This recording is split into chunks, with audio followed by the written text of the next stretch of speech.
What sort of life would you have to have so that you could bear your suffering nobly? That's a good question to ask yourself. Now, and so we had people just write for 15 minutes. If you could have what you wanted and needed, what might that look like? And there's an instruction there too, is do it badly. Because what the hell do you know? And besides, your vision's going to change as you progress through your life. And so you're not going to get it done perfectly, but that's okay. Get it down. Get a rough first draft down, right? A rough approximation of who you could be if you got your act together.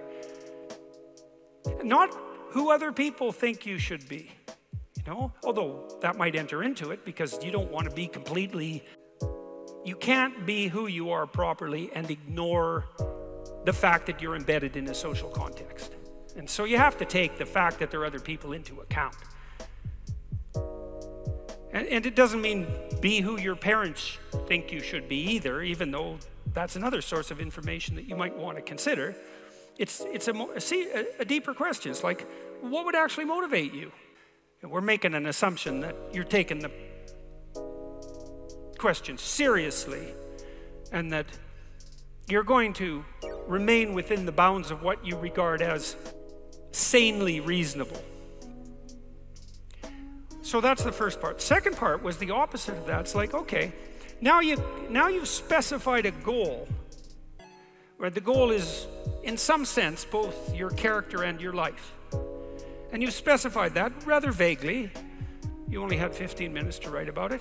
And that's a good thing because now you have something to move toward. Now, I could tell you this technically. This is an interesting thing to know. People say they want to be happy. That's not true, by the way. If you investigate what people mean when they say they want to be happy, they say, I just want to be happy. It's a very funny phrase. It's, what do you mean, just? Like, there isn't anything harder than that. So you can't just say just, that's all you want. You just want to be happy all the time. That's all it would take. It's like, good luck with that. That's not going to happen. So you can get rid of the just. And then, I want to be happy. Well, maybe. Actually, what people really mean when they say that is they don't want to suffer and be miserable. So really what they mean is they don't want to experience excess negative emotion.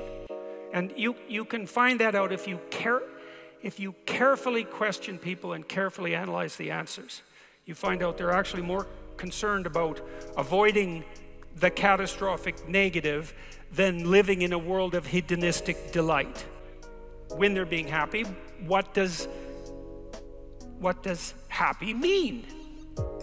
And you might think, well, happy means getting what you want.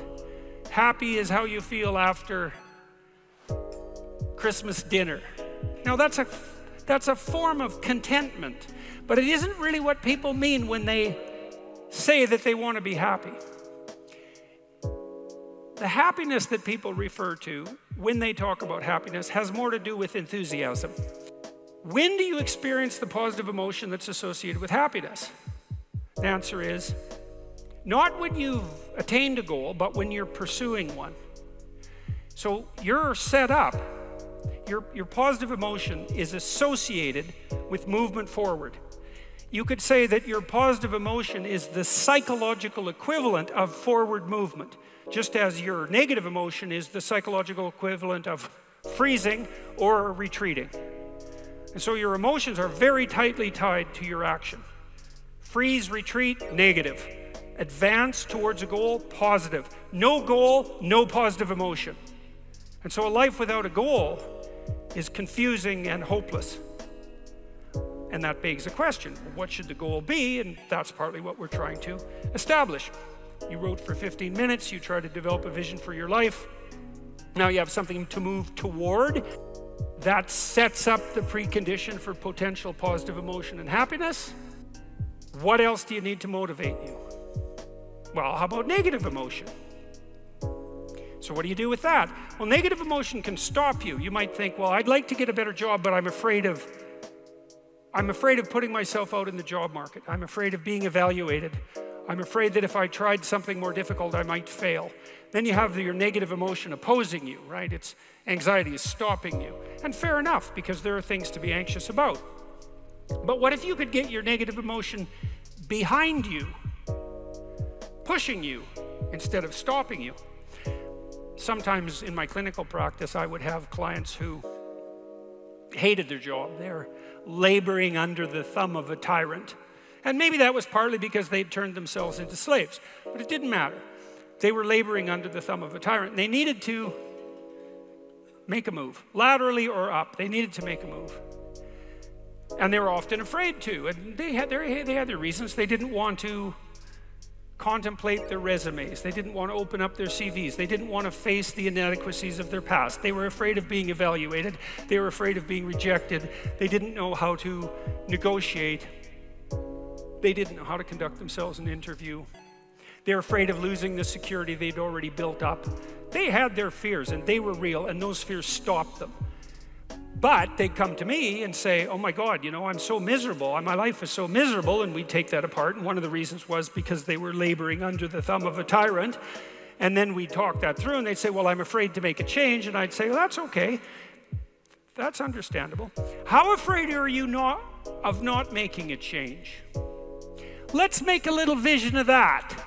You're 35, you hate your job. What's the consequence? You're not motivated, you don't want to get out of bed in the morning, you're starting to get depressed, you're getting bitter, you're getting resentful, you're getting cynical, you're amotivated at work, you're not doing a very good job, and you're starting to shrink.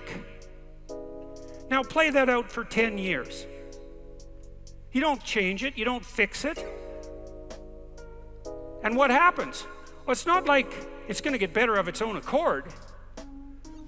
What's going to happen to you? Well, for sure, at minimum, what's going to happen to you is you're going to be in the same situation, but 10 years older. And if you can't get out of that situation now, what the hell makes you think you're going to get out of it in 10 years? You're 10 years older, you're 10 years more bitter, you're 10 years more cynical. Maybe by that time your marriage has collapsed because who the hell wants to live with you? You're even more of a slave than you were because you've labored another 10 years under the thumb of the tyrant and stepped backwards every time you were asked to, so you got smaller and smaller as the tyrant got bigger and bigger. It's like, think about that, and that means imagine it. Imagine that, okay? Now that's the situation. You're stuck where you are, but it's 10 years from now. And when I say think of that, I mean imagine that. It's like really play it out. It's like, you know how miserable you are now? You're afraid of making the necessary changes, but you know how miserable you are now. Just imagine how miserable you could be in 10 years. And in all likelihood, what you'll find is that you're way more afraid of that than you are of whatever's stopping you in the present.